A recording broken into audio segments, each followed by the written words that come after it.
Tetapi pilihan Rut adalah dia pergi kemanapun Naomi pergi, untuk tinggal dimanapun Naomi tinggal, untuk menjadikan orang Naomi sebagai bangsanya, untuk menjadikan Tuhan Naomi sebagai Tuhannya, untuk mati dan dikuburkan di mana Naomi dikuburkan.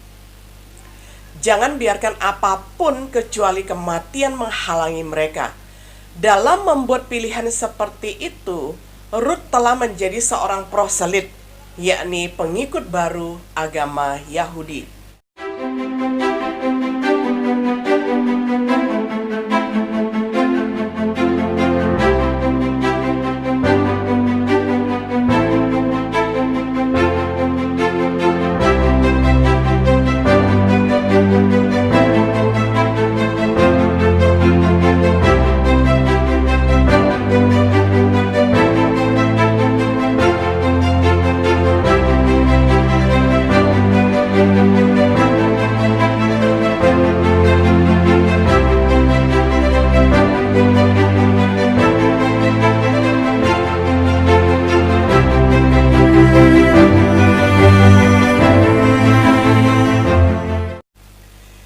Shalom sahabat setia yang dikasih oleh Tuhan. Jumpa lagi di dalam acara Renungan Sahabat Setia. Pada hari ini kita akan membahas satu tema tentang pilihan mulia Rut. Kita akan baca dari kitab Rut 1 ayat 14 hingga ayatnya yang ke-18. Saya bacakan untuk kita semuanya. Menangis pula mereka dengan suara keras. Lalu Orpa mencium mertuanya itu minta diri, tetapi Rut tetap berpaut padanya. Berkatalah Naomi, telah pulang iparmu kepada bangsanya dan kepada para allahnya. Pulanglah mengikuti iparmu itu. Tetapi kata Rut, janganlah desak aku meninggalkan engkau dan pulang dengan tidak mengikuti engkau. Sebab kemana engkau pergi, ke situ jugalah aku pergi. Dan di mana engkau bermalam, di situ jugalah aku bermalam. Bangsamulah bangsaku dan Allahmulah Allahku. Di mana engkau mati, aku pun mati di sana, dan di sanalah aku dikuburkan. Beginilah kiranya Tuhan menghukum aku, bahkan lebih lagi daripada itu, jikalau sesuatu apapun yang memisahkan aku dari engkau selain daripada maut. Ketika Naomi melihat bahwa Rut berkeras untuk ikut bersama-sama dengan dia, berhentilah ia berkata-kata kepadanya.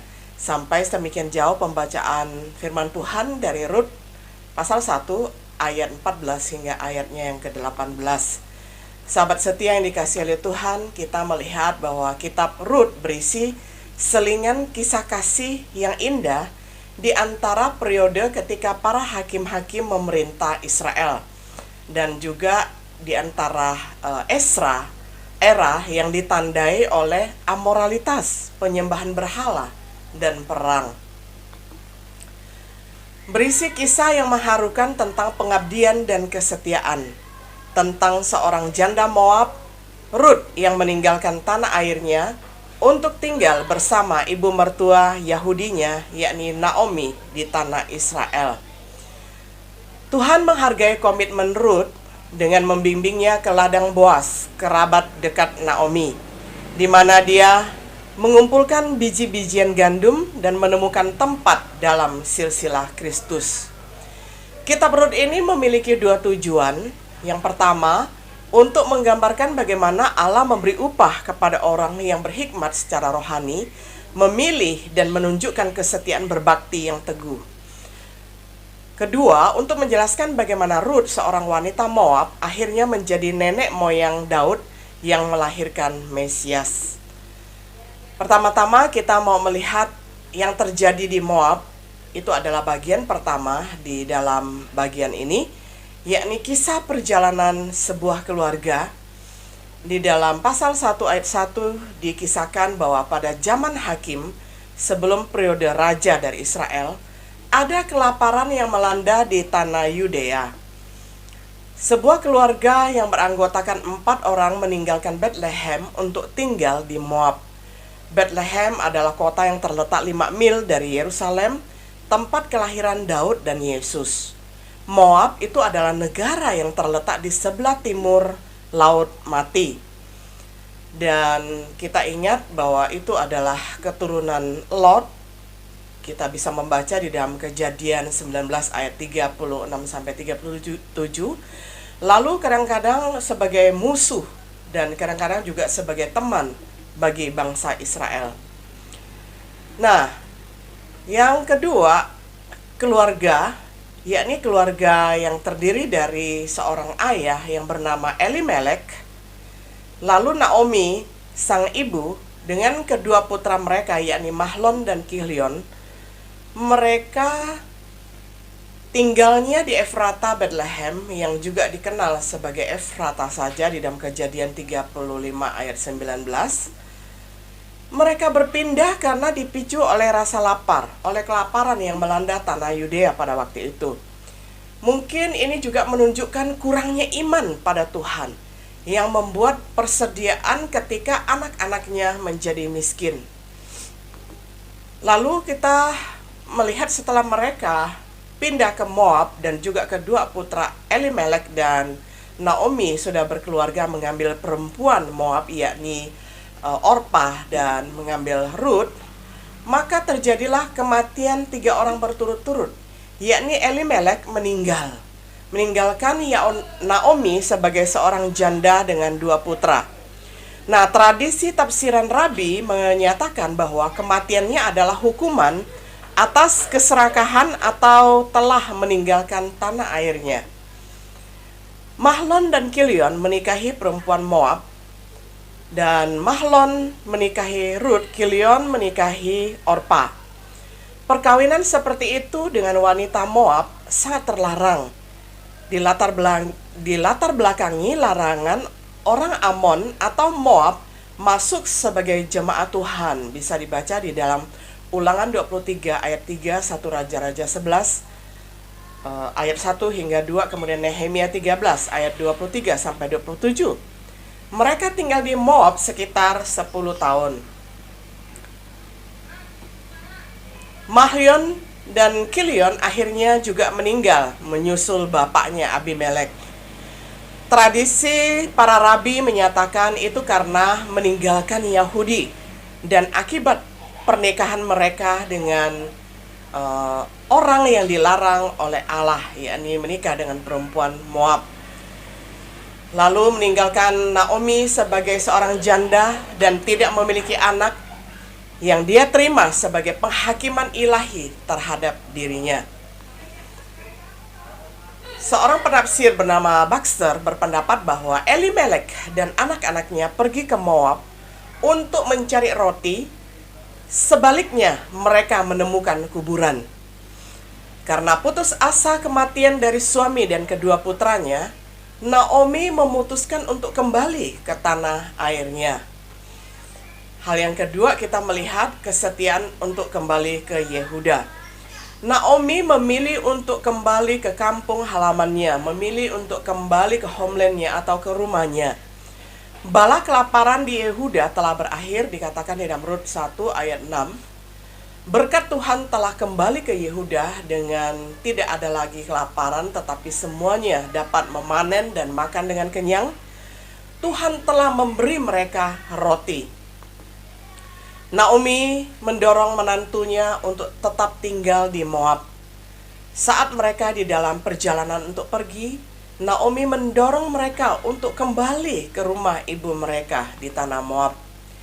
Naomi berdoa berkat Tuhan atas mereka, memperlakukan mereka dengan baik karena kebaikan mereka padanya, dan untuk mencari istirahat di rumah calon suaminya. Jadi Naomi sudah mengikhlaskan kedua anak mantunya ini untuk memperoleh suami baru lagi di tanah Moab karena kedua putranya sudah meninggal dunia. Naomi menghibur kesedihan, menunjukkan kasih sayang yang begitu besar kepada kedua menantunya. Rut memilih untuk kembali dengan Naomi. Awalnya kita melihat kedua menantu perempuan itu ingin pergi bersama-sama dengan Naomi, baik Orpah maupun Naomi. Nah, tetapi Orpah setelah dibujuk-bujuk oleh Naomi, maka dia bisa dan kemudian berpisah dengan Naomi dan kembali ke rumah orang tuanya. Menghargai kasih mereka untuk Naomi dan tugasnya sebagai menantu. Naomi berusaha menghalangi mereka supaya Naomi sendirian pulang ke tanah airnya, yakni di Yehuda. Dia tidak memiliki anak laki-laki untuk ditawarkan kepada mereka. Dia sudah terlalu tua untuk punya suami. Jika dia menikah dan memiliki anak laki-laki, apakah mereka akan menunggu sampai tua? Ia sedih melihat mereka menderita karena hukuman Tuhan atas dirinya. Tetapi kita melihat di dalam Rut pasal pertama ayat 14 hingga yang ke-18, ternyata Rut tidak bisa dibujuk. Sambil menangis, Orpa mencium ibu mertuanya dan pergi. Sedangkan Rut bergantung pada ibu mertuanya dan Naomi mencoba sekali lagi untuk membujuknya kembali ke Moab. Tetapi pilihan Rut adalah dia pergi kemanapun Naomi pergi, untuk tinggal dimanapun Naomi tinggal, untuk menjadikan orang Naomi sebagai bangsanya, untuk menjadikan Tuhan Naomi sebagai Tuhannya, untuk mati dan dikuburkan di mana Naomi dikuburkan. Jangan biarkan apapun kecuali kematian menghalangi mereka. Dalam membuat pilihan seperti itu, Rut telah menjadi seorang proselit, yakni pengikut baru agama Yahudi. Naomi menyadari bahwa Rut bertekad untuk pergi bersamanya. Naomi dan Rut akhirnya tiba di Bethlehem, di kampung halamannya sendiri, di kampung halamannya Naomi. Kedatangan mereka berdua memicu kegemparan di kota. Orang-orang mengatakan, bukankah itu Naomi? Dan Naomi percaya bahwa dia jangan dipanggil Naomi lagi, tetapi dipanggil Mara. Karena dia berkeyakinan bahwa tidak ada lagi Naomi yang artinya menyenangkan, tetapi yang ada di dalam hatinya, di dalam hidupnya itu adalah marah karena kegetiran, kepahitan itu telah menimpa hidupnya dengan kematian suami dan kedua putranya. Karena dia merasa Tuhan telah memperlakukannya dengan pahit dan getir, dia meninggalkan Yehuda dengan penuh, tetapi kembali dengan kosong. Dia percaya Tuhan telah bersaksi melawan dia dan telah membuatnya menderita. Ini mungkin benar kalau kita perhatikan Ulangan 28 ayat 15 sampai 19, bahwa kutuk tersedia bagi yang tidak mendengarkan Tuhan. Namun tidak semua penderitaan menunjukkan Tuhan yang menghukumnya. Tidak semua penderitaan itu menunjukkan bahwa itu adalah dosa.